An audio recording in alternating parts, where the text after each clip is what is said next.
On va passer à la séquence témoignage. Je crois que c'est ça, Ariel. Voilà. Donc, c'est Jean-Michel qui commence.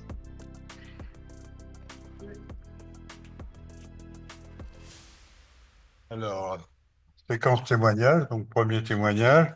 Je vais vous parler de l'IEF et du LPN, on en a parlé ce matin déjà.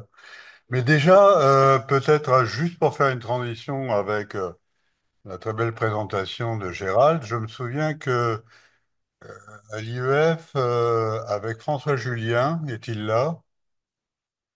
Et puis Philippe Boucault, quand nous nous sommes lancés dans les transitions inter-sous-bandes puis les transitions intra-bandes dans les boîtes quantiques, après, venant de, pour ce qui me concerne, surtout de la physique moléculaire, je me souviens que de t'avoir invité, Gérald, à l'IEF. Tu étais venu et tu nous avais dit, pour me rassurer, la physique du solide, c'est très simple. Sur le moment, c'est pas tout à fait ce que j'ai ressenti, mais en t'écoutant, finalement, ça paraît très simple. C'est vrai, je veux dire, à partir du moment où tu as une idée simple, après, on peut dire, il suffit de faire des approximations. C'est exactement comme Michel-Ange qui disait que la statue qu'il avait faite était très simple, il n'y avait qu'à prendre le bloc de marbre, mais relever tout ce qu'il y a dans le Bon, après cette transition, merci de ta réponse. Après cette transition, donc, Jean-Yves. Jean-Yves, nous nous connaissions depuis les années 80-90, le CNED Bagneux, donc ses travaux sur les boîtes quantiques, les structures quantiques en général. Puis sont venus les années 90, 2000, personnellement, donc à la direction du GDR Christophotonique Microcavité, qu'il a très fortement soutenu. Et de son côté, donc, il a rejoint le CNRS et le L2M. Et très vite, il s'est consacré donc, au projet de création du LPN. Alors, c'est à partir des années 2000 que vraiment nos liens se sont resserrés. Lui, directeur du LPN, moi, directeur de l'IEF. Et plus encore, je dirais, c'est au milieu de la décennie, dans les années 2005, 2006. Alors pourquoi? Euh, bon, pour beaucoup de raisons. Une des raisons, c'est que nous avons, à cette époque, participé activement à la construction, du réseau des grandes centrales, réseau RTB, réseau Renatec. Alors, dans ce réseau, en fait, la majeure partie des laboratoires qui portaient les centrales étaient des laboratoires de province. Et pour reprendre l'expression de Jean-Yves, au passage, on a senti que deux centrales en région parisienne, ça faisait beaucoup pour les autres. Bon, c'était un point qui nous est resté. Une des deuxièmes raisons pourquoi 2005-2006, c'est en fait, ça correspondait au deuxième contrat de plan État-région de l'Île-de-France, et c'était l'occasion pour nos laboratoires de proposer des projets d'ampleur. Alors pour le LPN, c'était majoritairement migrer du site de Marcoussis et se rapprocher d'un centre plus académique avec des laboratoires de recherche. Pour l'IEF, c'était se consolider dans les nanophotonique, nanomagnétisme. Mais nos projets respectifs ont été retoqués. Cela étant, ça a été l'occasion de penser à un projet en commun. Et c'est à partir de cette année-là, 2006, si je me souviens bien, que nous avons commencé notre marche ensemble vers le projet de C2N, le Centre de nanosciences. Alors, je vais reprendre ici le discours qu'il m'a donné par écrit. Il n'a pas pu le faire en direct pour des tas de raisons, et qu'il m'a donné à l'occasion, donc c'était à mon intention, à l'occasion de mon départ en retraite institutionnelle en 2019. Et franchement, j'aurais bien aimé pouvoir faire les réciproques. Alors, je reprends ces mots. Je vais pas prendre tous les extraits, bien sûr. Je me rappelle très bien cette période et notamment des conversations et discussions très importantes avec deux personnes. C'était vers 2007. D'une part, Anita Bersellini, présidente de l'Université Paris-Sud, et d'autre part, Catherine Bochniak, présidente du CNRS. Alors, deux personnes, très fortes personnalités, s'il en fut, qu'on avait fini par convaincre, du principe de regrouper les salles blanches de l'IEF et du LPN sur le plateau de Saclay, mais, disait-elle, en y colocalisant les deux laboratoires, pas plus. Alors, très vite, entre nous, nous avons convergé sur la nécessité non pas seulement de colocaliser les deux unités, mais de les fusionner en une seule unité, qui deviendra le C2N, vous savez, en y emmenant, et ça c'est un point important, tous les membres du LPN et de l'IEF. Alors, je ne suis pas sûr que tous les membres du LPN et de l'IEF aient rejoint le C2N, mais quand même, c'était un de nos soucis d'emmener avec, nous la majorité des personnes. Alors, dit-il, cela a été le début d'un long chemin commun poursuivi aussi avec, par la suite, Claude Chaper, puis André de Lustrac, et puis bien sûr Giancarlo qui a mené le projet à terme. Alors, ce chemin a été, jalonné de pas mal d'épisodes, certains qu'il qualifie, d'épiques. Alors, l'un d'entre eux, le plan Nano-Innov en 2009, dont on a compris, que la partie centrale, c'était le CEA Minatech. Mais néanmoins, nous avons pu, développer un volet nanosciences dans ce plan. Et, finalement, c'était le premier pré-projet, du C2N, tout un long travail commencé ensemble. Alors, il y a eu d'autres épisodes, mais un autre, épisode qui, celui-là, a été décisif, en 2010, le plan campus, c'était la décision, enfin, la nécessité d'inscrire le projet dans le budget du plateau de Saclay. Alors, c'était pas gagné d'avance. Donc, il a fallu identifier le terrain, faire beaucoup de discussions avec, beaucoup de personnes, directeur, du CNRS, directeur des départements, président, d'université, etc., etc. Finaliser le budget pour voir, enfin sortir ce qu'on appelait le bleu de Matignon en 2011, qui a acté le lancement de l'opération. Alors, ce que je rajouterais, ce qu'il ne dit pas, c'est que la décision finale, donc, à propos des projets, du plan Campus Paris-Saclay, a été prise, dans un week-end, de discussion au sein de la Fondation de coopération scientifique, la FCS, week-end non-stop où les membres se relayaient.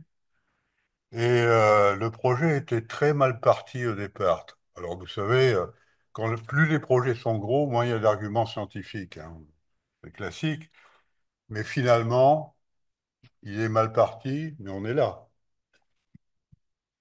Alors, dit-il aussi, un peu plus loin, puis c'est un des derniers extraits que je vais prendre, IEF, LPN, deux unités avec, des trajectoires, des cultures, des pratiques, des orientations bien différentes, un front de rivalité aussi, un tantinet, entretenu par, les départements du CNRS, sciences physiques et mathématiques d'une part, et sciences pour l'ingénieur d'autre part. Bon, bien sûr, c'était l'époque. Alors, Antoine n'est pas là pour, m'apporter, un mot complémentaire, mais bien sûr, c'est révolu. Forcément, un peu de méfiance et de prudence de part et d'autre, dans chaque labo, mais je dois dire, c'est lui qui le dit, que nous avons toujours partagé l'essentiel, une ambition commune de doter le plateau de Saclay d'un centre de nanosciences, du centre de nanosciences du C2N. Alors après, il rajoute quelques mots à mon attention. Alors c'est forcément gentil parce que c'est le départ en retraite, etc.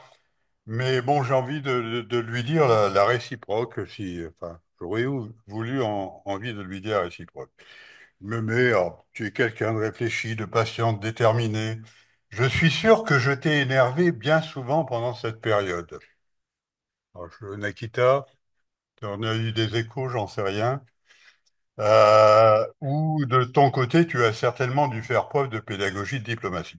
Moi, j'ai envie de lui retourner les choses parce que je suis sûr que, bon, je suis quelqu'un, de déterminé, certes, mais mais de quelquefois patient, mais aussi réservé, prudent, statique. Et je suis sûr que je l'ai énervé aussi. Mais en fait, il a toujours fait preuve d'inventivité, d'un dynamisme, d'une force de conviction, fait que on trouvait toujours des solutions à des problèmes bloquants. Alors, je termine là, je dirais, la lecture de ce discours. Il y a bien d'autres choses, bien sûr.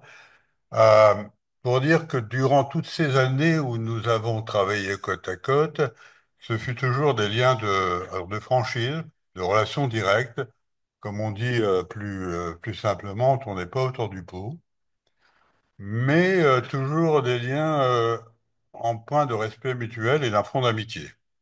Alors pour moi, c'est clair que l'image que tout le monde retient, c'est un scientifique de haut niveau qui vraiment a marqué et marque encore le domaine des nanosciences et des nanotechnologies en France. Mais pour moi, c'est plus que ça. C'est toutes ces années partagées ensemble et bon, ça fait déjà, j'ai parlé du Bleu de Matignon en 2011, ça fait déjà 14 ans. Mais très sincèrement, ce duo que nous avons formé, alors je ne sais pas si c'était un duo de choc, mais en tout cas, c'était un duo de directeur de labo qui a vraiment été important qui a été important, qui a pris une place importante dans notre carrière. Donc, merci pour cette période, Jean-Yves. Merci à vous.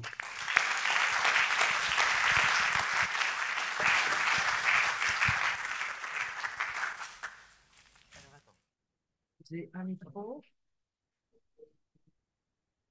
Alors moi, peut-être que moi, je vais témoigner en fait pour l'ensemble du LPN d'abord. Et pour pas continuer à parler, je vais vous présenter une vidéo de photos. Et c'est marqué là. Alors attention, il y a de la musique. Et vous avez entendu parler de boîte quantique? Start. Trois minutes. Petite boîte, petite boîte, petite boîte, faites le tiki-taki, petite boîte, petite boîte, tout pareil. Il y a des rouges, des violettes et des vertes très coquettes. Elles sont toutes faites en tiki-taki, elles sont toutes pareilles. Et ces gens-là, dans nos boîtes, vont tous à l'université. On les met tous dans des boîtes, petites boîtes, toutes pareilles.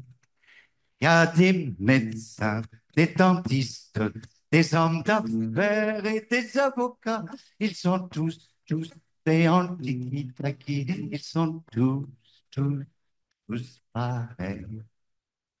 Et ils boivent sec des martinis, jouent au golf toute l'après-midi, puis ils font des jolis enfants qui vont tous à l'école. Ces enfants partent en vacances, ils s'en vont à l'université, on les met tous dans des boîtes et ils sortent tous pareils. Les garçons font du commerce, ils deviennent pères de famille, ils bâtissent des nouvelles boîtes, petites boîtes, toutes pareilles. Puis ils règlent toutes leurs affaires et s'en vont dans des cimetières, dans des boîtes faites en tiki-taki qui sont toutes pareilles. On fumait beaucoup, hein?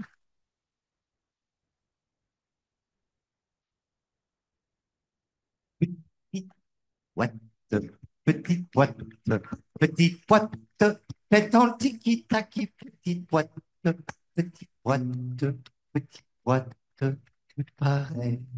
Il y a des rouges, des violettes et des vertes très coquettes. Elles sont toutes faites en tiki-taki, elles sont toutes pareilles. Et ces gens-là, dans nos boîtes, vont tous à l'université, on les met tous dans des boîtes, petites boîtes, toutes pareilles. Il y a des médecins, des dentistes, des hommes d'affaires et des avocats. Ils sont tous des antiquités. Ils sont tous pareils. Et ils boivent sec des martinis, jouent au golf toute l'après-midi. Puis ils font des jolis enfants qui vont tous à l'école. Ces enfants partent en vacances, puis s'en vont à l'université. On les met tous dans des boîtes et ils sortent tous pareils. Les garçons font du commerce, puis deviennent pères de famille. Ils bâtissent des nouvelles boîtes, petites boîtes, toutes pareilles. Puis ils règlent toutes leurs affaires et s'en vont dans des cimetières, dans des boîtes faites en tiki-taki qui sont toutes pareilles.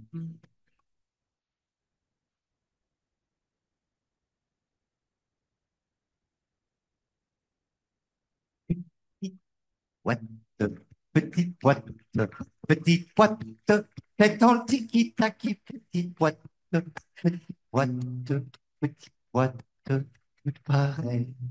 Il y a des rouges, des violettes et des vertes très coquettes. Elles sont toutes faites en tiki-taki, elles sont toutes pareilles. Et ces gens-là, dans nos boîtes, vont tous à l'université. On les met tous dans des boîtes, petites boîtes, toutes pareilles. Il y a des médecins, des dentistes, des hommes d'affaires et des avocats. Ils sont tous des antiquités. Ils sont tous pareils. Et ils boivent sec des martinis, jouent au golf toute l'après-midi, puis ils font des jolis enfants qui vont tous à l'école. Ces enfants partent en vacances, puis s'en vont à l'université. On les met tous dans des boîtes et ils sortent tous pareils.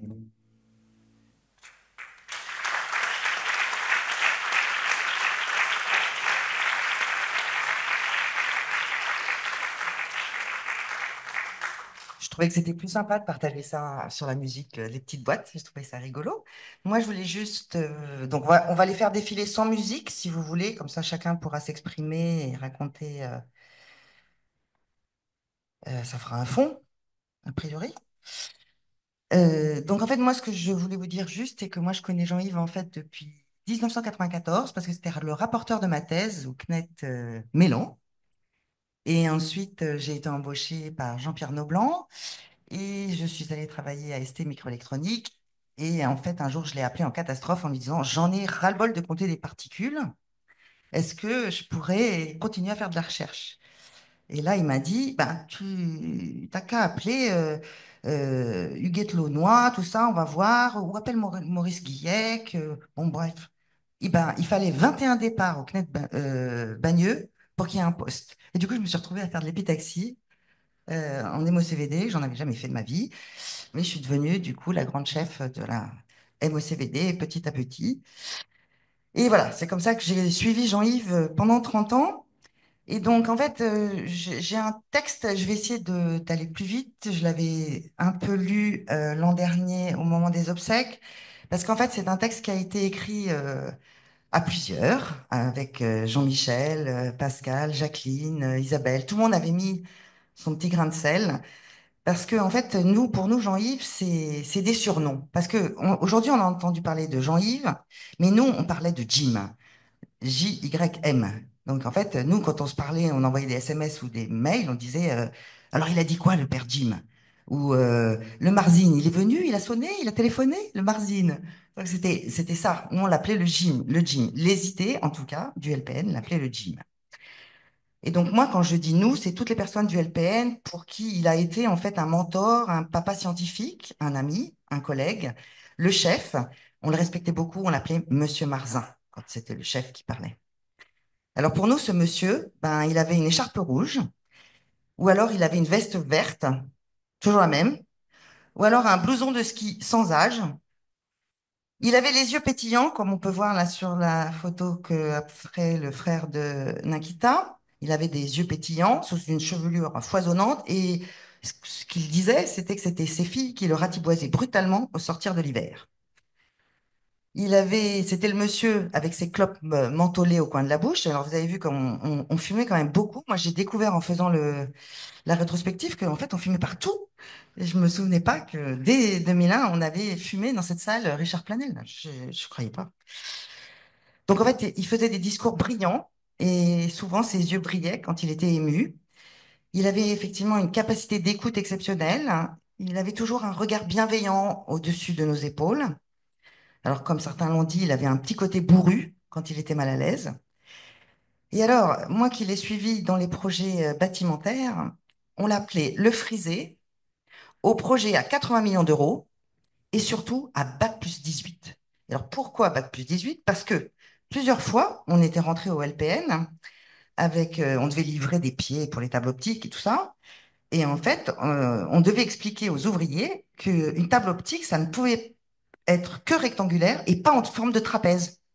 Ils nous mettaient les plots là où ils avaient envie. Et Et nous, on se disait que c'était pas possible. Donc il disait toujours, pas encore, pas encore, pas encore, il va pas me le refaire, hein. Je l'ai refait hier soir. Bon, donc ça c'était son truc. Et puis bon, beaucoup de gens vous ont parlé de au passage, ce qui était son expression favorite, lorsqu'il voulait en fait nous éclairer de manière éphémère mais inoubliable. Alors comme à l'époque on essayait de refaire la vie de Jean-Yves, s'était rendu compte qu'il y avait effectivement une effervescence scientifique dans son bureau avec Jean-Michel au CNED Bagneux, parce qu'en fait, vous discutiez effectivement de ces expériences pionnières sur les boîtes quantiques, et puis vous avez réalisé que ce sont de véritables atomes artificiels capables d'émettre des photons un par un. Et ce qu'on voulait te dire, en fait, c'était qu'on avait fait énormément de premières scientifiques sur ta manip de micro-PL, qui en fait a été déménagé au LPN et qui est un bout, je pense, avec Aristide, qu'il essaye de maintenir et qui est dans la salle blanche du C2N, en fait. Et donc, en fait, c'était juste que vous avez vu tous là, que tous ces travaux, ils sont encore exploités aujourd'hui dans le développement des technologies quantiques. Mais un truc qui a marqué tout le monde, qui a côtoyé Jean-Yves, c'est que chaque jour, son ordinateur, il l'avait programmé. Je pense que vous allez avoir une anecdote bientôt. Et c'était l'ordinateur qui pilotait toutes ces manips. Et ça rappelait aux jeunes physiciens que la crèche ferme à 18 heures. Et que ça, c'était plus important que tout, fallait y aller. En fait, c'était une espèce rare de scientifique, en fait, un scientifique passionné, investi dans son travail, qui affichait clairement que la recherche était un travail compatible avec la vie de famille. L'épanouissement hors du laboratoire était un garant du bien-être au travail. Et nous, on trouve que c'est pas très surprenant que tu aies si bien travaillé avec de nombreuses femmes scientifiques, parce que je pense que vous avez vu qu'il y avait quand même beaucoup de femmes dans ces boîtes quantiques. Alors, en fait, Jim, il nous épatait tous les jours parce qu'il était intelligent, il avait une vision sur tous les sujets. Il nous parlait de bricolage, de couture avec ses filles, du moteur de sa voiture, des murs du laboratoire du LPN puis du C2N, de la beauté de l'architecture dont il était très fier, du mobilier contemporain, vous vous souvenez peut-être des chaises du LPN, parce que j'ai essayé je ne sais pas combien de chaises, de la climatisation. Il savait tout sur les gaz, l'épitaxie, l'optique, le quantique, un hamiltonien, une équation, un théorème. Et puis le pire, ça a été les vibrations du métro, parce que j'étais avec lui en 2012 à Thalès, quand il a fallu décider son trajet. Et je peux vous dire qu'il y en a qu'un qui s'est levé. C'était lui, et il a dit, je ne construirai jamais un centre de nanosciences avec un métro qui me passe sous les pieds. Et donc, il a dessiné avec son compas 200 mètres, et c'est pour ça que le métro, en fait, il est à 200 mètres du C2N. Et à l'époque, Alain Aspect, il s'occupait du vélo sur Paris-Saclay. Voilà, c'était pas son truc, le métro, il y croyait pas. Il pensait que ça allait jamais arriver. Voilà. Donc, euh, ce qu'on peut dire, c'est qu'en fait, il nous a tous vus grandir quotidiennement pendant plus de 25 ans. On était en fait ses petits-enfants de la vie professionnelle. Il nous a permis à toutes et tous d'ailleurs, de devenir adultes, de nous épanouir au CNRS, que ça soit, je pense que pour les plus anciens au L2M, à Bagneux, au LPN à Marcoussis, puis finalement au C2N aujourd'hui. Et il nous laissait toujours voler de nos propres ailes partout en France ou à l'étranger. Chacun avait sa place, et je voudrais juste, dans son petit puzzle, Ali, c'était le sachant technique des gaz et du bâtiment. Moi, en fait, j'étais la traductrice technique et humaine de ses décisions vis-à-vis des ingénieurs, des techniciens, des ouvriers de tout genre. Et Jean-Michel, c'était son bébé des atomes, aussi agile que Jean-Yves, pour passer de la croissance à l'optique. Jacqueline et Pascal, elles furent ses doigts de fée ou ses clones féminins, mais moi, je peux vous témoigner qu'il les malmenait maladroitement. Et je pense que c'est parce qu'il était fier d'elle et finalement de lui, et il savait pas comment le dire. Voilà. Et bah, pour dire qu'en fait, c'était quelqu'un qui parlait avec tout le monde et il a réussi en fait à faire diffuser ces objets quantiques dans l'ADN du personnel du LPN, de l'assistant ingénieur au chercheur, de la femme de ménage dans les de salle blanche au mécanicien, de l'informaticien au responsable d'infrastructure. Tout le monde parlait quantique. Et d'ailleurs, on était très fiers de présenter ce labo en disant 50% des gens travaillent sur les boîtes quantiques. On était tous donc inspirés par ce qu'il avait proposé et puis sa passion du quantique nanostructuré. Ça, c'était le gros mot, nanoscience, nanostructure. Voilà. Donc, ce qu'on peut retenir, nous, je pense, en tant qu'épitaxieur, c'était sa complicité. Il était complice avec nous en épitaxie, en technologie. Il savait aller parler aux mécaniciens, aux opticiens, dans les salles obscures. Et alors, il adorait les repas de Noël du LPN, comme j'ai pu vous montrer, parce que ça se terminait toujours en grande boum. Et il aimait se déguiser et puis il aimait danser avec tout le monde. Voilà.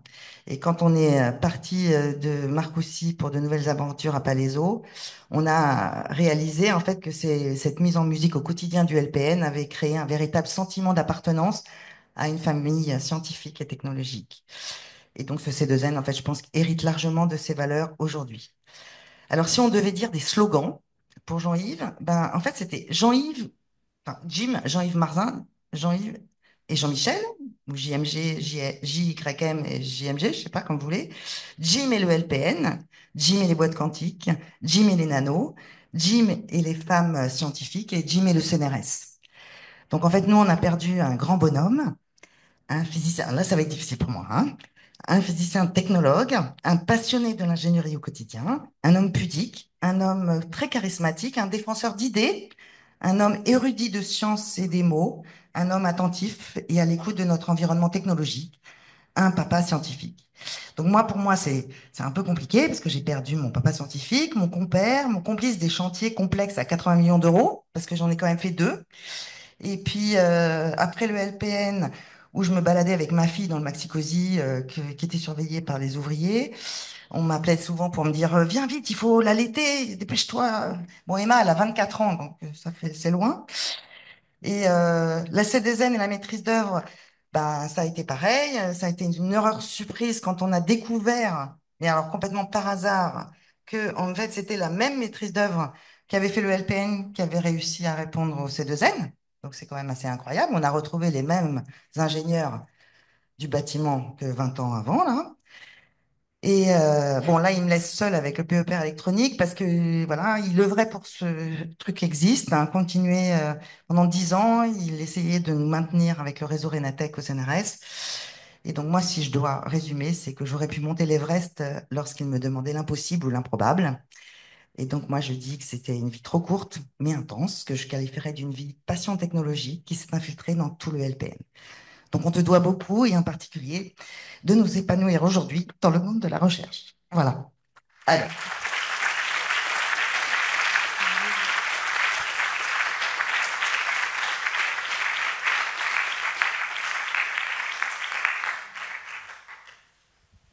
Je vais me poser là-bas.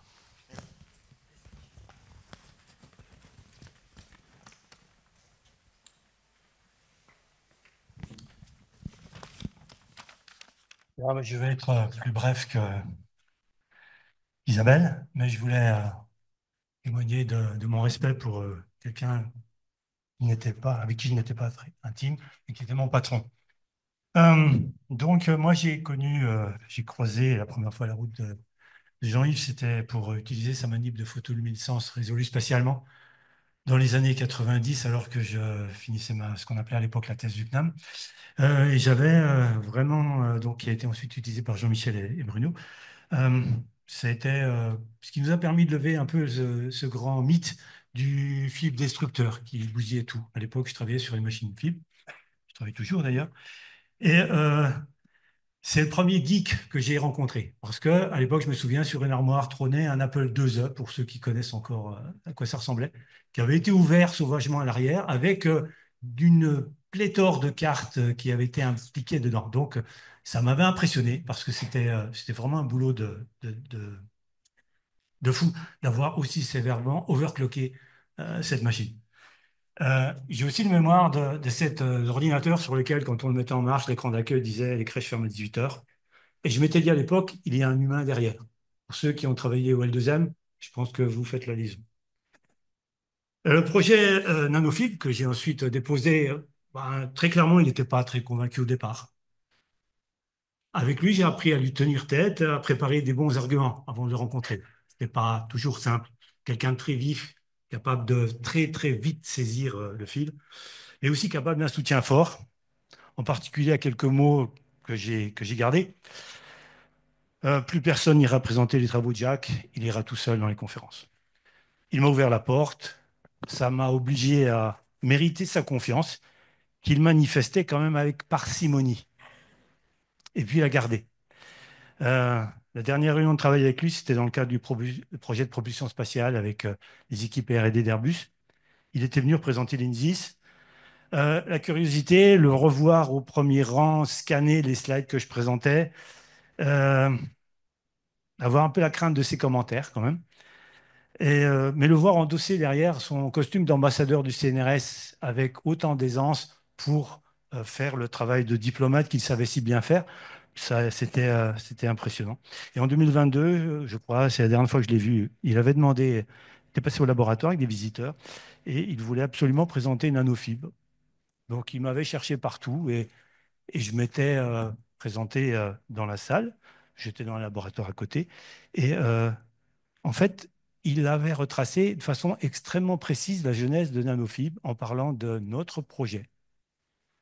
Et j'en étais resté un peu impressionné. J'étais sorti marqué parce qu'il m'était apparu déjà à l'époque très amaigri.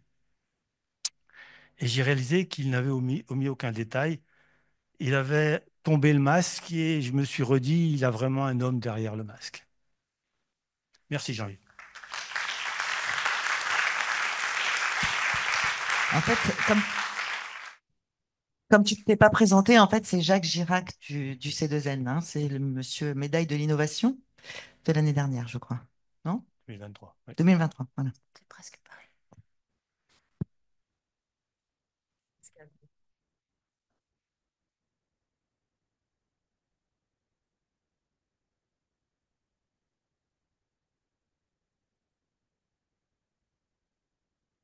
Alors, je vais essayer de dire un mot aussi. Je vais commencer par les circonstances dans lesquelles je suis arrivée à Bagneux. J'avais eu comme professeur à Polytechnique, alors je sais que Jean-Yves était enseignant, Jean-Michel aussi, je pense à ce moment-là. Je ne les connaissais pas. Par contre, j'avais Claude Weisbuch en PC. Et avec Claude et Henri, ensuite, j'ai fait mon stage de fin d'études. Et là, pour le coup, j'ai attrapé le virus de la nanophotonique dans les semi-conducteurs. C'était, voilà, c'était fait. Au moment où je cherchais une thèse, j'ai appelé Claude qui était dans une situation instable. Je sais pas ce qui se passait à ce moment-là, mais enfin, il cherchait un point de chute. Et en gros, il m'a dit au téléphone, Pascal, c'est trop risqué. Voilà, je préfère pas m'engager. Je sais pas où je serai. Donc là, j'étais un peu hors sol et j'ai fini par faire un stage à l'époque, ça s'appelait un DEA, au laboratoire Aimé Coton, où je n'ai pas souhaité rester, mais vraiment pas. Et sans détail, j'ai appelé mon copain Bruno, qui avait eu la bonne idée, lui, d'aller directement à Bagneux. Et je lui ai dit, Bruno, là, je suis dans la merde, je sais pas où aller, je n'ai pas de thèse. Et il me dit, écoute, il y a plein de gens sympas. Moi, je suis avec Jean-Michel, c'est top. Mais le midi, on va à la cantine avec Bernard Jusserand, Jacqueline, Jean-Yves, Richard. Viens. Donc, je fais la visite. Je rencontre Jacqueline, je rencontre Richard. Et puis Jean-Yves, directeur du labo, me reçoit dans son bureau. Alors c'est celle-là, c'est exactement cette photo-là. Tout petit ce bureau, hein, si j'ai mon souvenir, il était vraiment pas grand. Il était en gros, en face de ma salle de manip après. Et il m'a parlé avec beaucoup de bienveillance. Moi, je savais pas qui c'était. Et je pense que il se positionnait un petit peu comme un aîné, ancien élève de l'X peut-être, ou comme il se disait, c'est une étudiante de l'X, etc. Il m'a dit, tu verras, Jacqueline, elle est super forte, tu vas être bien avec elle. Et puis Richard, il est vachement sympa. Alors, ok, voilà, j'ai dit oui, j'ai signé. Voilà, je me rappelle de ces années, donc 3 ans, un peu plus pour moi, 3 ans et demi, à Bagneux. Ça a été rappelé dans différentes discussions. Physique de haut vol des semi-conducteurs qui était vraiment ma passion, c'était vraiment génial. Mais en même temps, donc j'ai des souvenirs très précis. Je suis désolée, moi je ne vous connais pas les filles, mais je me rappelle très bien à la cantine quand il parlait de la crise d'adolescence. Avec Véronique, ça échangeait là-dessus. Véronique essayait de le rassurer que ça allait s'arranger. Et pour moi, c'était absolument essentiel parce qu'en fait, j'avais fait mon DEA à l'ENS à Paris avec des gens très forts. J'avais côtoyé des gens au LKB, tout ça. Mais alors, ça m'avait fait hyper peur hein, parce que ça me paraissait être des purs esprits là-haut. Et je me disais que j'étais pas à ma place. Enfin, c'était pas possible que je fasse ma thèse dans un environnement comme ça. Et là, à Bagneux, on avait un environnement scientifique génial, hein, mais des vrais gens qui parlaient de choses normales, qui avaient une vie en dehors du labo. Et ça, pour moi, c'était déterminant et essentiel. Donc, c'est vraiment très important. D'autant plus que il se trouve que mon mari et moi, on n'avait pas du tout l'intention d'attendre d'avoir fini la thèse, puis un postdoc, puis un post, puis je sais pas quoi, pour avoir des enfants. Et au bout de 6 mois de thèse, j'étais enceinte. Et je me rappelle entrer dans le bureau de Jean-Yves pour lui annoncer avec un petit peu d'angoisse quand même, j'étais au bout de 6 mois de thèse. Et il m'a dit, mais c'est génial. Mais dis donc, t'es rayonnante. Et voilà. Et après, soutien de tout le monde, de Jacqueline, de Richard. Voilà. C'était pas un sujet. Ça s'est. Voilà, j'ai été couchée 2 mois, donc c'était un petit peu plus compliqué que prévu finalement, mais ça s'est bien passé. Voilà. En fait, tout ça pour dire que il y a un moment, en fait. Donc là, je vais. C'est tout ça un peu le même thème. J'ai aussi un souvenir très précis d'un rendez-vous que j'avais eu avec mon directeur de DEA, qui est un professeur que j'admire au plus haut point et que j'aime beaucoup, mais qui, à la fin de mon DEA, m'avait reçu dans son bureau. Il faisait des entretiens avec tout le monde pour vérifier justement si les stages se passaient bien. Alors, en l'occurrence, moi, pas trop. Donc, voilà, on avait discuté un peu plus.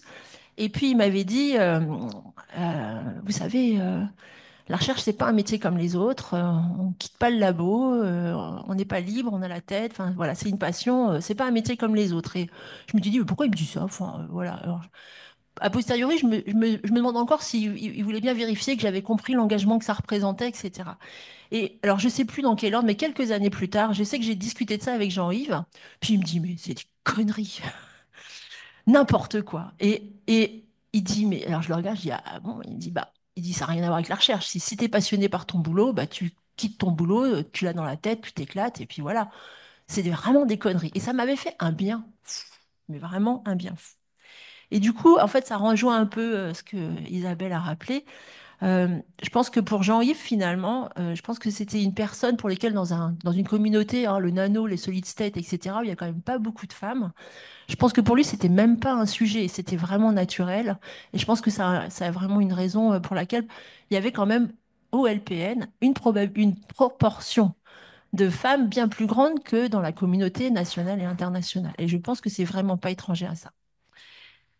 Voilà, alors en fait, mon directeur de thèse, c'était Richard Planel, qui a malheureusement été aussi emporté par la maladie au milieu de ma thèse. Et donc, Jacqueline, à ce moment-là, était aux US en postdoc, et Jean-Yves a pris le relais. Il y avait aussi François Laruelle, je ne sais pas s'il est encore là, voilà, qui a gentiment venu avec moi m'aider pendant qu'il n'y avait personne, en fait, hein, dans la salle de manip pour m'aider. Comme disait François, j'ai transféré sa technique d'alignement des manips à mes étudiants, c'est-à-dire si ça marche pas très bien et que si c'est pas stable. Non, non, c'est ce que disait Olivier. Merci. Tu tapes sur tous les éléments et quand ça se dérègle, non. C'est quand je commence à parler. Non, non, c'est la même heure qu'hier. Je sais pas pourquoi. Alors. Voilà. Et donc là, Jean-Yves prend le relais, donc il devient mon directeur de thèse. Je pense que j'ai été sa dernière doctorante parce que en pratique, après, s'est vraiment lancé dans une carrière de management de la recherche, etc. Toujours ce regard bienveillant vis-à-vis de moi, je l'avais là. Toujours ce regard exigeant. Je me rappelle en fait d'une scène, je pense que je t'en ai jamais parlé, Jacqueline. Un jour, je reviens du couloir de manip, vous êtes tous les deux dans ton bureau, et j'entends Jean-Yves qui dit, bon, alors elle avance la petite là. J'arrive. Bon, voilà. Euh, à la sortie de ma thèse, je voulais travailler sur les boîtes quantiques. Jean-Michel était en train de partir à Grenoble. On a envisagé une candidature. Moi, je voulais quitter la région parisienne. J'ai jamais voulu travailler à Paris. Jean-Michel part. Je me dis, ah super, je vais avec Jean-Michel. Bon, bah, ça n'a pas marché, hein. Ça n'a pas marché. Je pense que Jean-Yves, il n'avait pas du tout envie que je parte. Il dit, bon, alors, t'arrêtes tes bêtises, là, maintenant, tu postules au LPN l'an prochain. Ok. Et là, ça a marché. Et en fait, je ne l'ai jamais regretté. J'avoue que travailler au LPN, ça a été une chance incroyable. Voilà, Jean-Yves est directeur maintenant plus du L2M et du LPN, où il faut faire marier les pratiques et la façon de travailler des anciens L2M, des anciens du CLET. C'était pas super facile complètement au début. Je pense qu'on peut dire que la mayonnaise a pris. Je pense que les photos de Noël, toutes ces fêtes témoignent à quel point la mayonnaise a pris et à quel point on a eu au fil des années.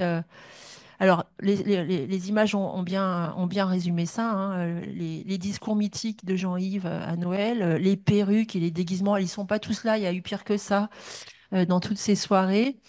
Et j'ai vraiment la sensation qu'on avait construit une grande famille, hein, et qu'on a eu un petit peu de mal, hein, quand on nous a parlé du C2N, à quitter le cocon pour se dire qu'on allait se diluer dans quelque chose de beaucoup plus grand et perdre un petit peu de cette humanité. Bon, je pense qu'en fait, finalement, ça se passe bien. Voilà. Alors après, évidemment, il y a eu des moments plus compliqués entre Jean-Yves et moi. Je sais exactement vous dire dans quelques années où ça a été un peu compliqué. Et je suis très reconnaissant lors des obsèques quand ces enfants ont partagé une pardon. Je crois que c'était si Jean-Yves était une fleur, il avait répondu qu'il serait un chardon et ça m'a beaucoup parlé, ça m'a fait du bien. Parce que je pense qu'en fait, on s'est jamais engueulé. Par contre, on s'est vraiment pas compris pendant quelques années. Et c'était vraiment bizarre. Et donc, comme disait Isabelle, à ce moment-là, moi, je me suis dit, bon, bah, en fait, il veut tellement être carré des gens avec lesquels il a travaillé qu'il veut tellement pas les favoriser qu'en fait, il pousse le bouchon tellement loin que là, il est un petit peu injuste avec nous. Voilà, bon. L'eau a coulé largement sur les ponts. Je voulais mentionner trois petits moments précis qui me sont revenus en tête et qui m'avaient énormément surpris. Je ne sais plus en quelle année, 2009, je crois. Le labo m'avait encouragé à postuler à un prix qui s'appelle le prix Gerfagnon, que j'ai pas eu trois fois de suite. Mais j'ai terminé à chaque fois. Et la première année, ils avaient une procédure très formelle pour annoncer les résultats. Et donc, on m'avait dit qu'on m'appellerait dans la journée.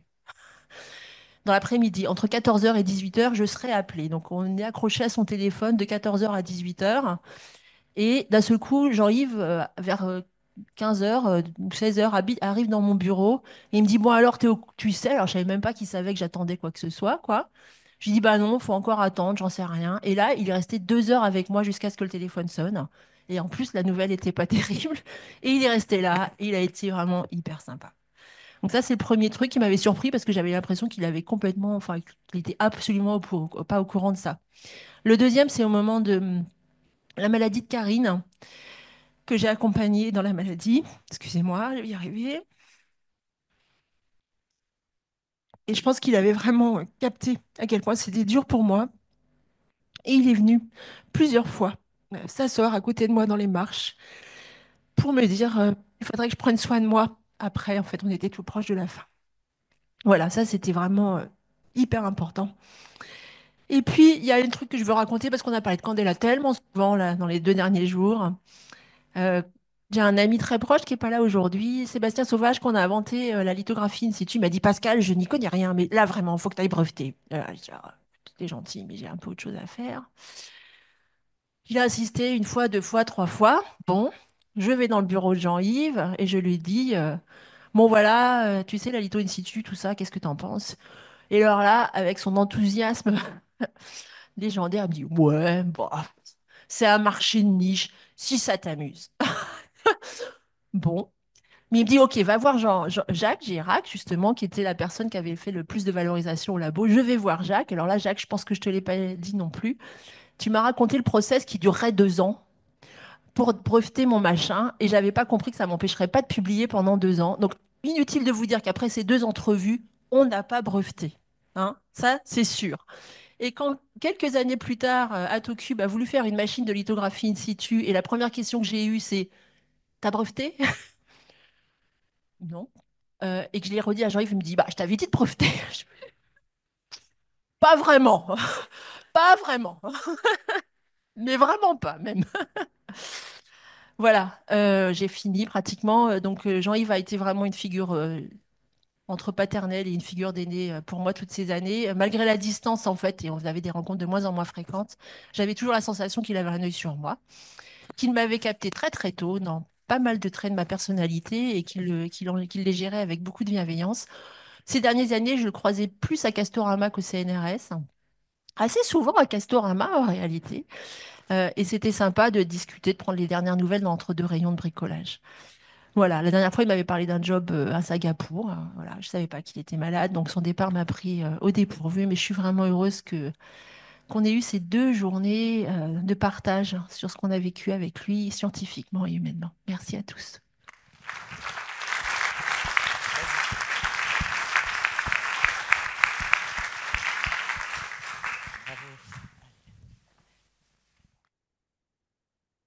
Non, c'est zéro d'abord. Et après, tu fais.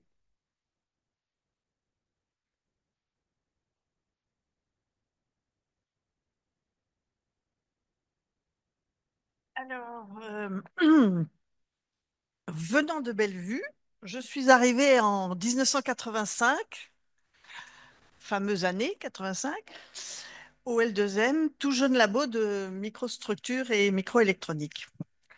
Il y avait au CNET qui nous accueillait, nous CNRS, la bande Agim, en plus du post-it qui indiquait l'horaire de fermeture de la crèche. Il y avait Daniel Paquet, Léon Goldstein, Franck Glass, Bernard Jusserand et plus tard Jean-Michel Jarre et d'autres. Huguette Launois dirigeait le labo du CNRS. Les années ont passé et Jean-Yves a succédé à Huguette à la direction du labo. Contraint, il a emmené le labo de Bagneux à Marcoussis.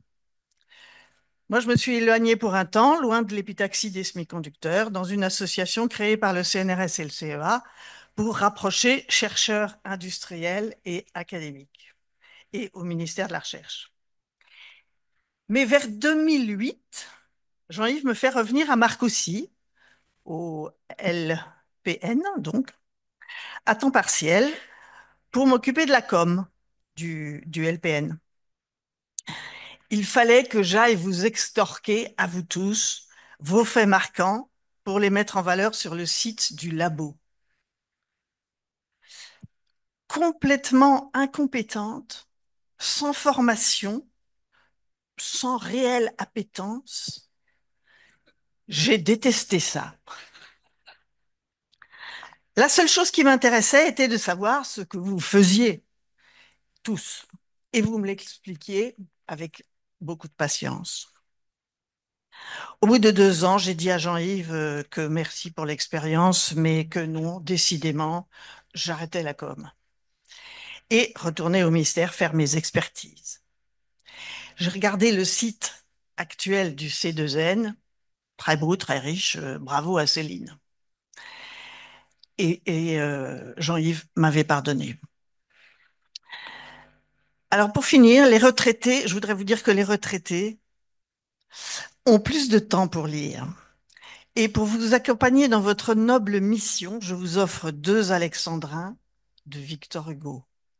Ça changera des citations du général de Gaulle qu'on a entendues hier. Ces Alexandrins ont été écrits dans un poème de vers 1855 en exil à Guernsey. Et vous allez voir, ça résume tout Jean-Yves. Chercheur, trouveras-tu ce qu'ils n'ont pas trouvé? Songeur, rêveras-tu plus loin qu'ils n'ont rêvé? Et je pense que Jean-Yves, il a vraiment bien réalisé tous ses rêves. Merci.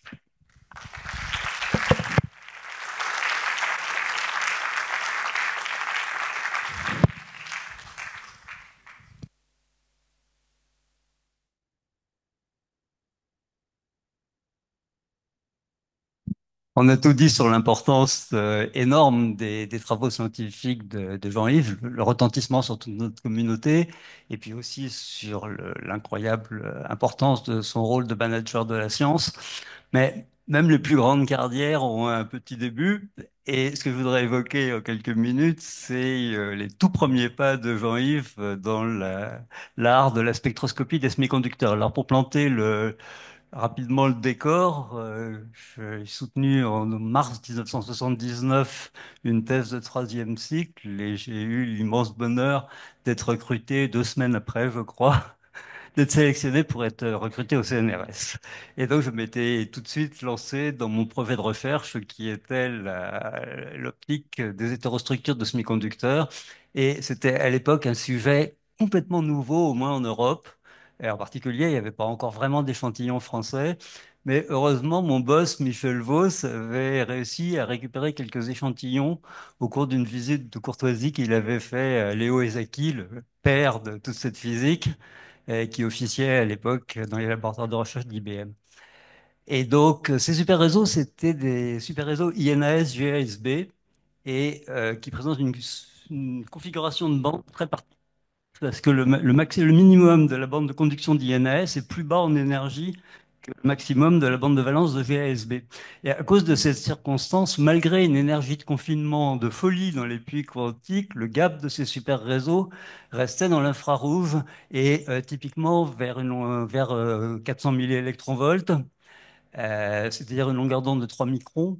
Et ça, c'est pas vraiment un cadeau pour faire de la spectroscopie parce que l'atmosphère est opaque une grande partie du spectre à cause des raies d'absorption de la vapeur d'eau et du gaz carbonique.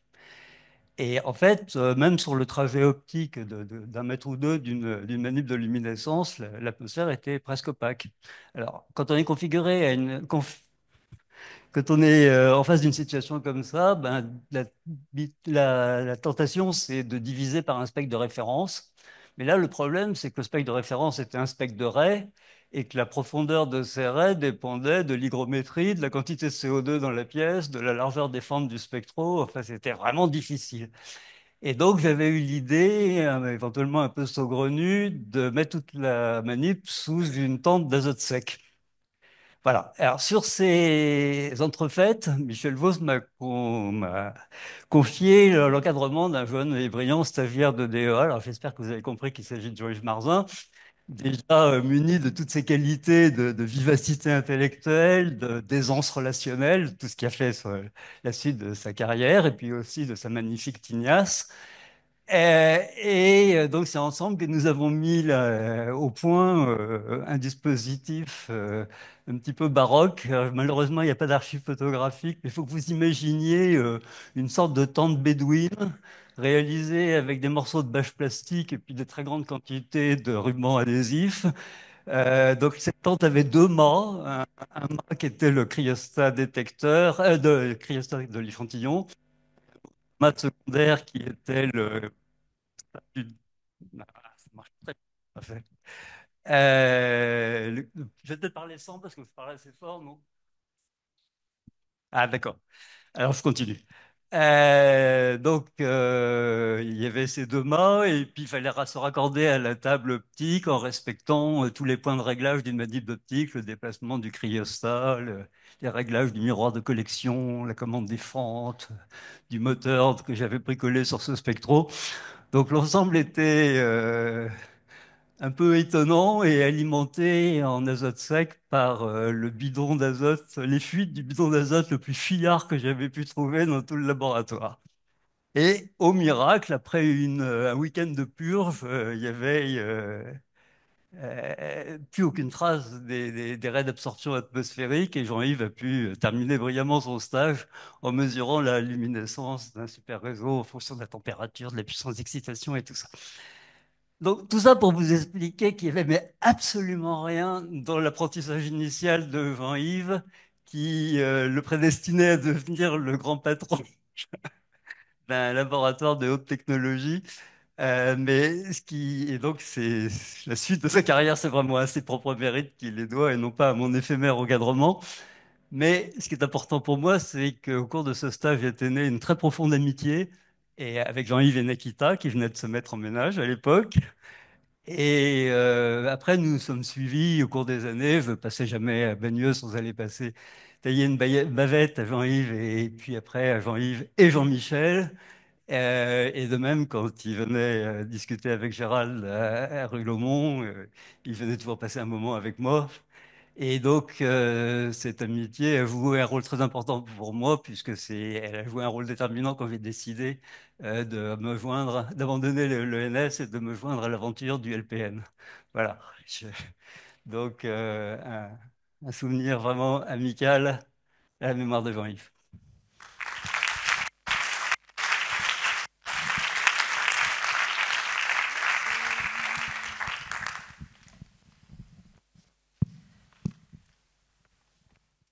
Oui, alors moi je suis Isabelle.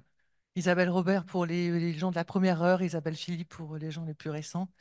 Euh, Jean-Yves, je l'ai rencontré, et c'est pas une périphrase, le jour où j'ai fait mes premiers pas dans le monde de la recherche. En fait, lorsque je suis arrivée en stage de dernière année d'école d'ingénieur, c'est le premier jour de stage. Je faisais mon stage avec Iso Abram et Iso malheureusement avait dû s'absenter. Il m'avait dit, mais t'inquiète pas, tu vas taper à la porte du bureau d'à côté, tu verras, il y a un moustachu avec plein de cheveux là. Tu t'adresses à lui et puis il t'installeras dans le bureau. Donc je suis arrivée, je suis allée à la porte, j'ai vu le moustachu puis le chevelu. Là. Je dis bonjour, je suis la stagiaire de Iso Abraham. Il me dit ah, il se lève, il m'amène dans le bureau à côté. Il me dit tu connais la mécanique quantique? Je suis oh, pas trop. Il part, il revient. Bam, les deux tomes du Koen Tanuji me dit lis. Monsieur, les annexes aussi. Et là, franchement, sur le coup, je me suis dit waouh, heureusement je fais mon stage avec Iso quoi. Je suis bien tombée. Donc, monsieur, c'est devenu bien évidemment Jim par la suite. Puisque ben, après, par la suite, ben, j'ai fait ma thèse dans ce laboratoire et j'ai eu à côtoyer Jean-Yves, pas tant scientifiquement, parce que c'est au moment où il a pris ses fonctions au L2M, mais on s'est quand même croisés. J'ai croisé, je le disais tout à l'heure, Sinan à l'époque. Et je le retiens, celle-là, où un jour il avait dû t'amener au laboratoire parce que je pour voir l'école ou quoi que ce soit. Et un jour, je sors un peu en catastrophe vite parce que j'avais oublié mon échantillon d'amener mon échantillon en fait en salle blanche. Je sors en courant du bureau et là, paf, Sina qui arrive avec son skateboard. Ah, je me rappelle, je me suis pris un skateboard dans le mollet. Voilà, merci Jean-Yves hein, d'avoir amené tes enfants. J'ai eu un gros bleu pendant plusieurs jours. Voilà, donc ça, c'est des souvenirs que j'ai de cette époque-là et on avait peu interagi scientifiquement, mais par contre, par la suite, j'ai interagi beaucoup avec ben, le bâtisseur dont on a parlé, puisque j'ai rejoint le laboratoire en 2000 en tant que chargé de recherche. Pour moi, on a beaucoup parlé du scientifique qui nous a laissé un héritage de fou. On a parlé du bâtisseur de laboratoire, du bâtisseur pour construire et renforcer toutes les infrastructures de recherche, les grandes centrales, les grands instruments. Pour moi, c'est pas tout ça, c'est surtout le bâtisseur d'un collectif, le bâtisseur d'une communauté, d'une famille. Il ne croyait qu'à une science qui se partageait, une science qu'on faisait ensemble. Et pour moi, c'est ça qui est fort. Pour moi, toutes les discussions que j'avais avec Jean-Yves, c'est ensemble qu'on va loin. C'est ensemble qu'on devient riche. Et ça, je l'ai vraiment retenu. Pour moi, ça a été vraiment sa ligne de conduite tout le long du moment où je l'ai accompagné. Et puis, derrière ce bâtisseur, il y avait quand même ce scientifique, au départ, cet amoureux des manips. Et je voudrais raconter une sorte, enfin, c'est une anecdote, mais pour moi, cette discussion que j'ai eue avec Jean-Yves, ça a résumé, en fait, beaucoup de la personne qu'il avait pu être. Euh, Au tout début, quand j'ai commencé mes recherches, on devait faire des manips très longues. On commençait souvent le matin à 9 heures et puis on finissait le lendemain après-midi, les 6 on n'en pouvait plus. Et pour cela, on était sur un site un peu particulier, il fallait une autorisation spéciale du directeur qu'il devait demander au responsable du site qu'on puisse rester la nuit. Et je pense que je sais pas combien de mails j'ai envoyés à chaque fois les après-midi à Jean-Yves. Jean-Yves, s'il te plaît, on veut rester la nuit. Et puis dans les 10 minutes, on avait l'autorisation du site de rester avec la liste des noms des étudiants avec qui on passait la nuit. Et puis, je ne sais plus combien de fois je lui avais déjà demandé, quand un jour je reçois, en fait, je lui renvoie une énième demande pour rester la nuit, et là, elle me renvoie un mail. Grosso modo, si je le résume avec ces mots, hein, C'est juste pas raisonnable. J'ai pas vu le second degré, j'ai pas vu la pièce attachée, j'étais le nez dans le guidon, j'étais furax. Je suis partie dans son bureau, la pauvre Delphine, qui était sa secrétaire de direction, a essayé de me retenir pour pas que je défonce sa porte, elle n'a pas réussi. J'ai défoncé sa porte et là, j'ai explosé.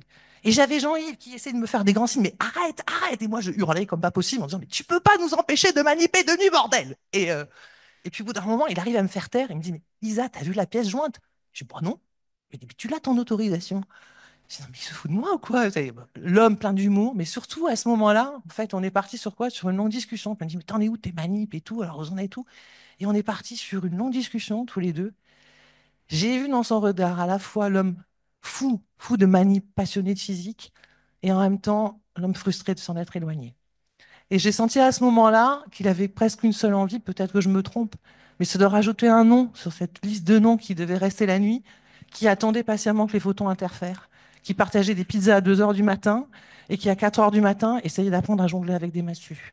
Et pour tout vous dire, dans cette histoire de jongler avec les massues, un jour, après une de ces nuits, Jean-Yves me convoque et il me dit, Isabelle, apparemment, vous avez fait des conneries cette nuit, vous avez pris des risques. Oh, ok, on a pris des risques, je ne sais pas ce qu'on a fait. Donc je vais voir, j'ai dit, écoute, je sais pas, écoute, on n'a rien fait de spécial.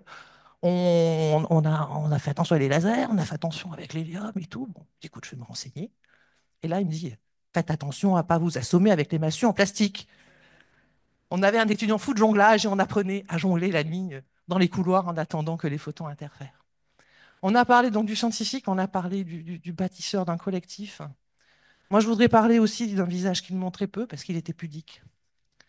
C'était cet homme attentionné qui, dans les épreuves qu'on pouvait nous avoir, qu'elles puissent être personnelles, on savait qu'on pouvait compter sur lui. À 2 reprises, j'ai vécu ces épreuves-là. J'ai dû m'éloigner du laboratoire à 2 reprises pendant 10 mois. J'ai eu 2 très beaux enfants, mais ça a été 2 épreuves pour moi. Et la première, je l'ai apprise très brutalement. J'ai eu à peine une demi-journée pour me retourner. Et puis, quand je suis arrivée au laboratoire, pour me retourner face à cette situation-là, la première personne qu'on va voir, c'est son directeur, c'est Jean-Yves. Bien évidemment, Jean-Yves, c'est envie de savoir comment j'allais. Ce moment-là a été dur, je me suis un peu effondrée, je réalisais ce qui m'arrivait. Jean-Yves, pudique, m'a écouté. Surtout, ce que j'ai senti, c'est que j'avais à côté de moi un homme qui jamais me lâcherait, qui m'a accompagné jusqu'au bout dans ces épreuves, qui ont été dures. Ça a été un chaos, ça a été un cauchemar administratif, mais il y a eu plein de miracles pendant en fait ces épreuves-là. Je me rappellerai un jour, Spiros, mon étudiant, qui vient, il m'amène un ordinateur portable. J'ai dit, mais attends, mais ça sort d'où ça? J'étais alité chez moi, en attendant que ma fille vienne. Puis j'ai dit, mais il sort d'où cet ordi? Il me dit, je sais pas, c'est Olivier qui me l'a donné. Je dis, mais j'ai jamais demandé d'ordi. Donc j'appelle Olivier, il me dit, je sais pas, c'est Jean-Yves. Il m'a dit d'acheter un ordinateur et de te le préparer pour que tu puisses te distraire. Ah, ok. Bon, super, merci Jean-Yves. Puis ça a été à l'époque, malheureusement, enfin, ma situation était complexe d'un point de vue médical et administratif et j'ai vécu un cauchemar. C'était, pour être dans les règles en termes de statut, ça a été un calvaire. Je me suis pris pas combien de murs et puis tout le temps, là, tout à coup, toutes les forteresses s'effondraient, les murs s'écroulaient, les portes s'ouvraient, des miracles, bien évidemment, qui m'ont simplifié la vie. Enfin, je ne sais pas si vous croyez aux miracles, mais je pense beaucoup savent qu'ils n'existent pas. Ce miracle, c'était Jean-Yves, qui, en fait, bah, systématiquement, dès qu'il savait que j'avais un problème, a tout fait pour me rendre la vie plus facile et que je puisse me concentrer sur bah, l'épreuve que je vivais d'un point de vue personnel pour m'ôter tout ce souci-là. Et systématiquement, il les a anticipés, systématiquement, il a été derrière moi. Il y a peut-être s'il y a un miracle, c'est que j'ai pu croiser sur ma route cet homme d'exception. Voilà.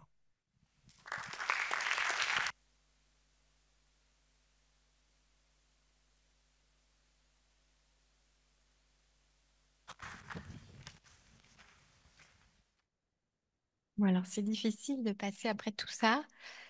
Donc moi, je suis arrivée en 1991 au L2M pour faire ma thèse avec François Laruelle et Bernard Etienne. Et du coup, bah, j'ai connu cette époque où on était donc à Bagneux, on était très très proches des chercheurs du CNET. Et c'était vraiment, enfin, on en a parlé là aujourd'hui de cette effervescence scientifique qu'il y avait là-bas. Je voudrais juste raconter une anecdote, enfin, quelque chose qu'on n'a pas dit et qui m'est revenu là en entendant tout ça. Donc c'était une autre époque où on voyageait beaucoup moins. Et les chercheurs du CNET, donc les séminaires et les réunions du CNET étaient ouvertes aux chercheurs du L2M. Et en particulier, l'été, tous ces braves gens partaient en conférence. Et en fait, on pouvait partir en conférence au CNET à condition qu'on raconte ce qu'on avait vu quand on revient. Et du coup, à la rentrée en septembre, ben, on assistait, nous les jeunes, là, à des récits et des discussions entre tous ces chercheurs qui venaient raconter les dernières découvertes, dernières inventions dont ils avaient entendu parler. Et voilà, c'était vraiment extraordinaire. Donc, bah, au milieu de tous ces gens, il y avait Jean-Yves Marzin, Jean-Michel Gérard, donc qui partageaient un bureau. Alors, un bureau qui était très... Alors, ils avaient leurs deux tables, l'un en face de l'autre. Et puis, ça ressemblait... Ceux qui connaissent mon bureau, bah, c'est la même chose, mais puissance 10, il y avait des livres partout, des bouquins, des piles de papier. Et ces deux compères qui se racontaient des histoires de semi-conducteurs, de physique quantique. Le bureau était toujours visité par plein de gens. Donc, il y avait Bernard Jusserand, Bernard Sermage et Ramarage et plein de gens. Et tous ces gens étaient passionnés par ce qu'ils font. Donc, nous, on était de l'autre côté. On travaillait au bâtiment B. Mais on déjeunait avec eux, on allait prendre le café derrière. Et du coup, bah, en fait, on faisait vraiment partie, on était de la même famille. Alors, il a été rapporteur de ma thèse avec Henri Mariette. Et j'avais tellement de respect pour lui, tellement d'admiration que l'idée qu'il puisse lire ce que j'avais écrit, ça me foutait les chocottes. Et j'allais tout le temps demander à Jean-Michel, et alors, qu'est-ce qu'il fait là? Il lit, mais quelle tête il a? Il trouve ça complètement débile. J'étais vraiment morte de peur. Bon, finalement, ça s'est bien passé. Et donc après cette thèse, je suis rentrée au CNRS, donc moi aussi 2 semaines après ma soutenance de thèse pour commencer donc à travailler donc sur les cavités optiques donc qui commençaient à sortir, mais avec l'idée de mettre pas non pas des boîtes quantiques mais des puits quantiques dedans, qui donc donnaient lieu à un couplage fort, comme on a entendu. Là, c'était pas des polarons mais des polaritons, ça ressemble un peu. Et voilà. Donc, je travaillais avec Richard Planel, Véronique Thierry-Mig me faisait mes échantillons. Mais en fait, au CNET aussi, les gens s'intéressaient à ça. Donc, il y avait aussi Bernard Sermage, Iso Abraham, et puis Jean-Yves qui s'intéressait. Donc, moi, j'avais commencé là, à ce moment-là, à vraiment travailler avec Jean-Yves. Il y avait Bernard Sermage qui venait vraiment des semi-conducteurs, puis il y avait Iso Abraham qui avait plus une vision d'optique quantique, d'électrodynamique quantique en cavité. Je me souviens d'une fois où on a essayé d'écrire un article tous ensemble sur la physique de ces systèmes, et ils avaient des visions complètement différentes. On rigolait bien avec Jean-Yves en regardant ça, et finalement on avait fait 2 parties dans le papier. Une partie qui décrivait les polaritons à la Bernard Sermage, puis une autre partie à la Iso parce que on n'arrivait pas à mettre les deux ensemble. Et puis voilà. Je suis très fière d'avoir un papier bloc Marzin, papier théorique. On avait travaillé sur la relaxation des polaritons. Donc voilà, on a eu une période vraiment très sympathique. On a commencé à faire des micro-piliers du coup, donc graver avec des puits quantiques, c'était plus compliqué. Et les premiers piliers ont été regardés. Donc je suis allée sur la manip de Jean-Yves. C'est là que j'ai vu cet ordinateur qui indiquait que les crèches fermaient à 18 heures et que donc effectivement, pas question à partir de 17h30 de parler à Jean-Yves. Il fonçait avec sa grosse bagnole chercher ses enfants. Et, euh, et voilà. Donc après ça, bah, il y a eu un grand tournant dans la vie de Jean-Yves. Et donc, il allait devenir directeur du labo dans lequel je travaillais. Et du coup, il m'a demandé d'aller boire un coup au café derrière. Et puis, il m'annonce qu'il va devenir mon directeur. Et là, il m'a dit un truc qui m'a beaucoup marqué. Il m'a dit, voilà, je vais rentrer dans un autre monde et je vais te demander un service. C'est que tu me diras quand je deviendrai con. Voilà. Alors, je sais pas ce qu'il voulait dire par là. Je pense que, un peu comme moi, des fois, on a une vision de ce monde des gens qui s'occupent que du management, qui sont un peu loin des chercheurs, qui oublient, etc. Je pense qu'il était à ce moment-là dans la peau du chercheur. Il avait un peu peur de ce que ça allait donner. Bon, je suis pas allée le voir. Peut-être que des fois j'aurais dû, mais c'était trop tard de toute façon. Mais voilà, il est rentré dans un autre monde. Il était moins facilement atteignable. J'ai pas continué beaucoup à lui parler des polaritons parce que je pense qu'il était vraiment très occupé. Donc, il a pris la tête du L2M, puis c'est devenu rapidement le LPN. Et je voudrais rappeler donc que ce laboratoire le L2M, il était très spécial. Il avait été fondé par une dame qui s'appelle Huguette Launois, qui était quelqu'un de spécial, qui avait beaucoup de personnalité, qui était un petit peu emmerdante. Donc, il trouvait toujours qu'il embêtait les gens tellement pour avoir de l'argent que pour qu'elle s'arrête, on lui donnait de l'argent. Donc, c'était super. On avait beaucoup d'argent pour travailler. Et il y avait un esprit de partage au L2M, de partage des connaissances, mais aussi de partage des moyens. On était vraiment un labo mutualisé. L'argent, il rentrait. Et en gros, elle s'occupait de trouver l'argent et nous, on s'occupait de travailler. Et je pense que c'était pareil au CNET. Vous aviez beaucoup d'argent et vous passiez pas votre vie à écrire des projets. Vous alliez sonner en disant j'ai envie de faire ça et vous faisiez. C'était une époque où il y avait que la science. Et je pense que Jean-Yves, après au LPN, ça a commencé avec l'époque de l'ANR, de tous les projets, des baisses de crédits récurrents. Jean-Yves, il a essayé de garder cette atmosphère-là. Donc, on disait souvent qu'on était un labo communiste, en fait. On avait des projets, on répondait aux appels à projets, on faisait rentrer de l'argent. Donc, l'argent des salaires, l'argent des équipements, c'était pour les chercheurs. Mais tout le fonctionnement, on le mettait dans la caisse commune et on partageait les moyens. Et finalement, ça permettait à chacun d'avoir accès à la technologie, de pouvoir s'acheter des trucs dans les périodes où il y avait moins d'argent, quand on avait un creux dans son activité, de pas toujours avoir trop peur de pas avoir assez d'argent, et finalement, ça marchait. Alors, c'est un système qui marchait à petite échelle. C'est sûr que quand on est devenu le C2N, bah, c'est devenu trop gros et c'était plus possible. Et en plus, on a fusionné avec un laboratoire dont moi je disais qu'il était capitaliste parce que c'était pas du tout le même système. Donc voilà, il a fallu trouver une façon de construire le C2N et je crois qu'on y est arrivé. On a fait un système un peu intermédiaire. Nous, on s'est habitué à gérer l'argent. Moi, j'ai du mal, mais on essaye. Et puis, on a quand même fait en sorte que la salle blanche soit ouverte à tous. On a des prélèvements sur nos contrats et si on n'a pas d'argent, bah, on peut quand même aller travailler et avoir accès. Donc, tout ça, c'est dans la continuité vraiment de l'état d'esprit qu'il y avait au L2M et au LP. Alors, moi, j'ai continué les polaritons tranquillement. Et un jour, j'ai eu suffisamment de résultats pour avoir envie de soutenir mon HDR. Et puis il y avait Paul qui me poussait parce que Paul s'occupait beaucoup dans l'équipe des promotions. On avait chacun notre fenêtre de tir, comme il disait. Donc bah, il y a eu un moment, c'était moi. Donc je me suis dit, je vais inviter Jean-Yves dans mon jury. Bah oui, pour qu'il vienne voir tout ce qu'on avait fait. Alors en fait, ça s'est passé un peu de façon compliquée quand il a eu besoin de parler. Alors il y a deux choses. D'abord, il y avait Nicolas Grandjean aussi dans mon jury qui a dit oh, c'est formidable ce qu'elle fait, c'est génial, les polaritons, les condensats, tout ça. Il faudrait vraiment lui recruter quelqu'un pour qu'elle puisse avoir quelqu'un qui vienne travailler avec elle. Et là, on m'a raconté que Jean-Yves s'est retourné vers le public en faisant des trucs genre ben, ça va pas la tête sur ce sujet à la noix, quelle idée. Et après ça, il a parlé et là, il a dit, les polaritons, vraiment, plus on a envie de les tuer, plus ils renaissent beaux. Et à l'époque, ça comptait tellement pour moi de savoir ce qu'il pensait et j'avais tellement l'impression que c'était nul ce que je faisais, c'est un truc bon, que j'ai écouté que la première partie. Donc ça m'a beaucoup touchée parce que voilà, j'avais bien raison, il voulait que j'arrête, que je change de sujet et c'était nul ce que je faisais. Aujourd'hui, je réalise qu'en fait, ce qui était important, c'est qu'il avait dit plus il renaissent beau. Et donc ça voulait dire qu'il reconnaissait que ce que je faisais, c'était vachement bien. Bon, voilà. Donc après ça, bah, mais il m'a fallu des années, même presque aujourd'hui, en fait, je viens de réaliser la deuxième partie. Voilà, donc après ça, bah, il est parti au siège. On le voyait beaucoup moins souvent.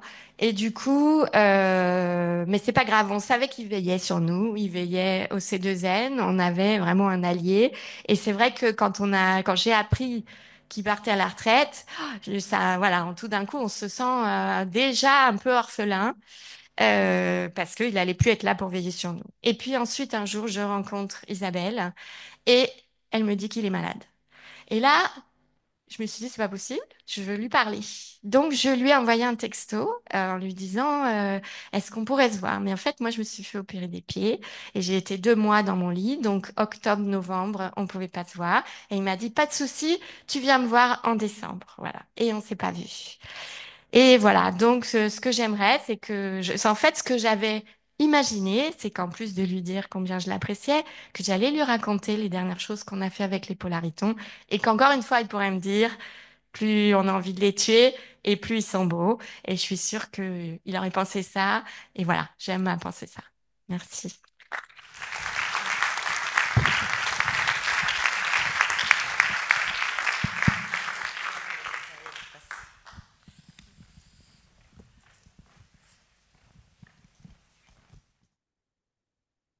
Bien, c'est pas évident. Enfin, je vais essayer de dire quelques mots et je vais voir si j'ouvre mon cahier ou pas, selon comment j'avance. Donc, je rencontrais Jean-Yves et Nakita, je pense autour de 84. Rien à voir avec la recherche, les sciences. C'est des relations communes.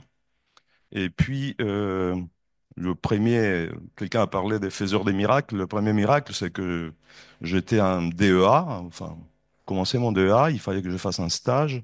Et Jean-Yves m'a dit, bah, viens visiter le labo, mais moi, je n'ai pas de stage à te proposer, mais je vais te présenter quelqu'un qui a, voilà, et c'est Jean-Yves qui m'a introduit auprès de Iso Abram, mon directeur des stages, mon directeur de thèse. C'était un grand cadeau des Jean-Yves, parce que si je suis là aujourd'hui, Iso et donc Jean-Yves, ils sont pour beaucoup.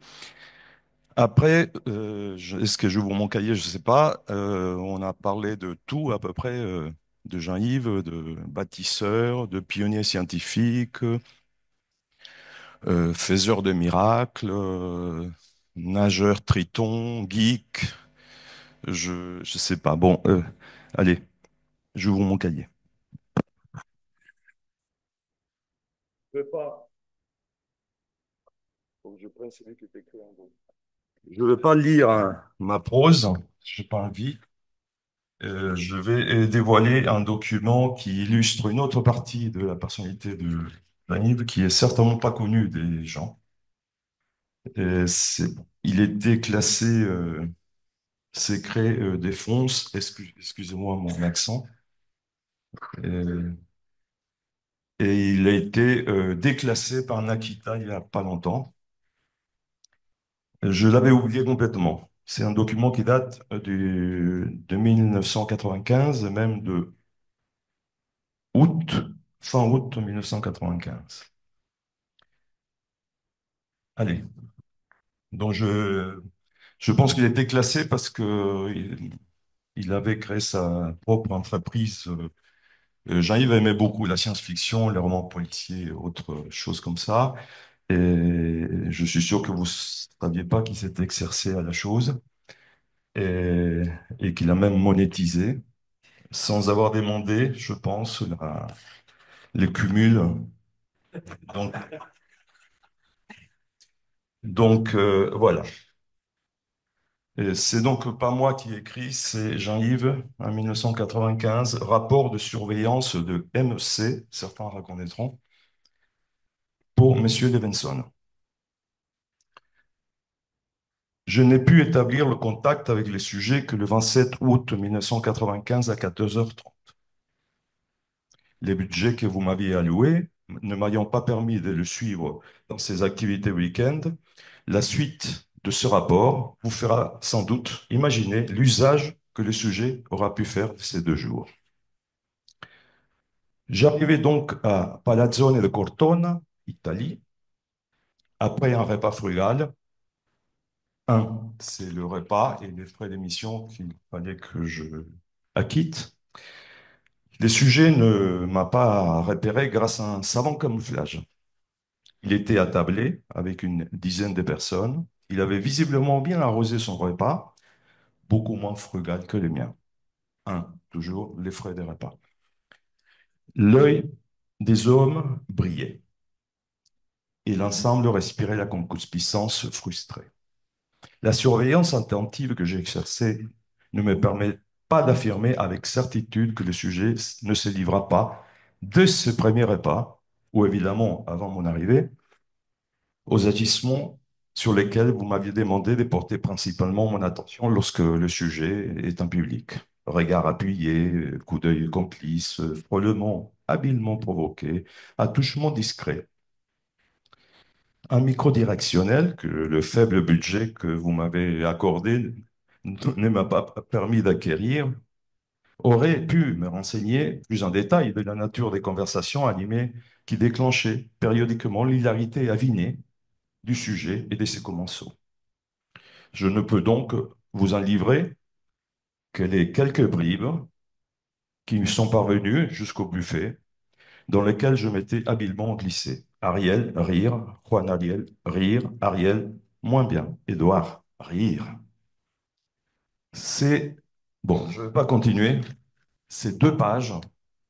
Et la suite est lors de l'observation. Ah, ah oui, non, ça, je vais la faire quand même.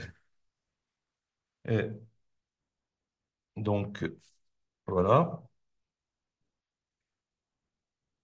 Bon, tous les 3 paragraphes, il y a le budget que je peux montrer, hein.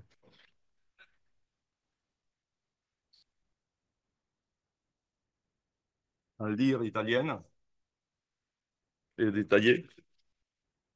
Et donc, ça finit par les 3 jours suivants. Bon, bah, ça continue, hein, donc je prends la fin parce que sinon ça va être trop long. Les 3 jours suivants furent pour moi un enfer. Filature jusqu'à 4 heures du matin, référence au budget. Dans les Bouches de Cortone, planque prolongée durant les soi-disant sessions.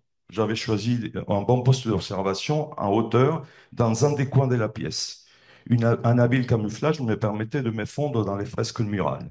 6 chutes de mon poste d'observation idéal, établissement des 42 fiches signalétiques de sujets potentiels, dont 26 jaloux et violents.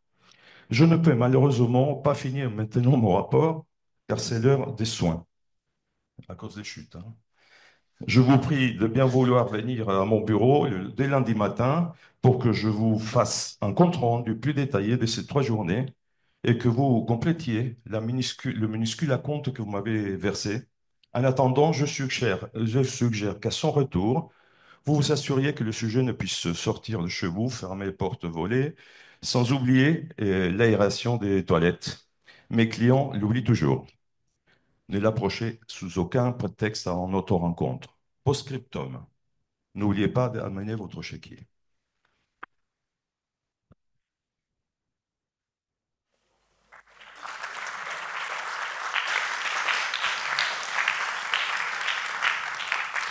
Est-ce qu'il y a quelqu'un d'autre qui veut prendre la parole? Sans forcément se lever, hein, on vous donne juste le micro. Robert? Non, ne veut pas Robert.